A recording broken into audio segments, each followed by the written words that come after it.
If you don't want drones, you're crazy. That's according to Fox News' Bill O'Reilly, who got into it with Democratic strategist Kirsten Powers on his program to debate, well, just about everything. Take a look.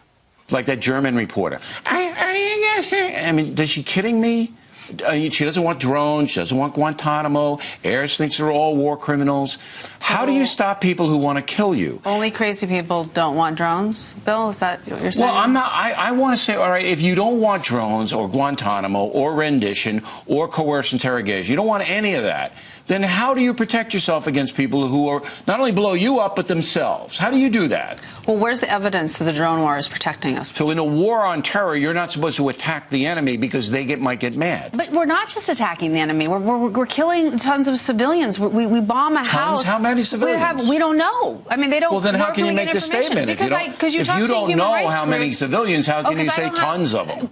How? Okay, just let's back up. Are you seriously saying that civilians are not being killed by drones? I'm seriously saying that they don't launch the drones unless there is a likelihood that civilians will not be killed. That's not true. I don't really feel like Bill Ayers is who I think of when I think of who do I want to be like. But he represents a mindset. Yeah, well, I don't actually know the inner workings of Bill Ayers' mind. So you don't want those people, but you don't want... I do agree that we need to defend our country. But look, I agree with closing Gitmo. So you're putting me in the loon category. You know, you automatically put people... Well, Powers, hey, I'm not putting you there. You think if somebody believes that people deserve to have a trial, here's what we're going to do. They're loons.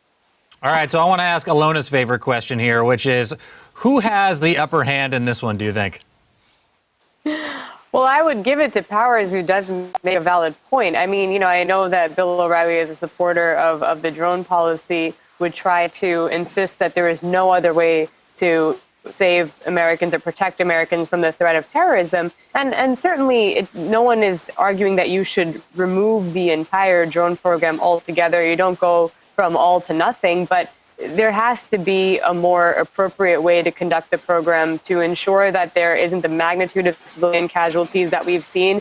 And Powers has a good point in terms of what all that the policy has been doing. While surely taking out some terrorists and members of Al-Qaeda, it's been angering a greater part of the population in Pakistan and Yemen and in some of the countries where the drones are, where the targeted drone strikes are taking place. And only therefore fostering more of a culture of terrorism, more hatred toward the United States. Now, I understand that doesn't you don't not do something because people will be angry, but the president has spoken in defense, incidentally, of his drone program about the need to get out of this perpetual state of war. But if you're just giving birth to one generation of potential terrorists after the next, people who are upset that their families have been killed at the hands of a U.S. drone, then I don't know how you get out of that perpetual state of war. I don't know how you ever draw down from this war on terror, which is very broadly defined, if you're going to continue to take steps that aren't necessarily